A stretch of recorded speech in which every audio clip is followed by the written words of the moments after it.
Huuskosen Mikael on ollut tässä Telialla semmoiset 2,5 vuotta hommissa tällä hetkellä ja tällä hetkellä työskentelee retail-spesialistina. Telia on yksi 3 teleoperaattorista Suomessa ja Telian business sisältää puhelin- ja nettipalveluiden lisäksi myöskin laitekauppaa, eli älypuhelimia, tabletteja, älykelloja. Tässä tämän 2-3 kuukauden pilottijakson aikana ollaan käytännössä vaihdettu koko myymälän tuotesuojatekniikka uuteen.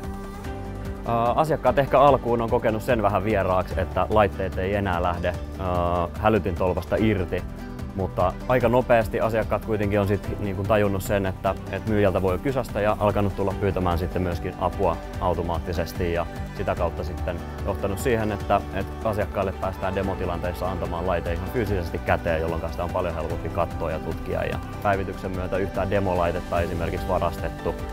Ja myöskin asiakaskokemus on parantunut, koska ei tule turhia hälytyksiä. Ja sitten myyjien näkökulmasta niin ei tarvitse tuotesuojauksia tavallaan vahtia, kun voidaan luottaa siihen, että lukot menee automaattisesti kiinni ja tuotteet ei turhaan siellä hälytä.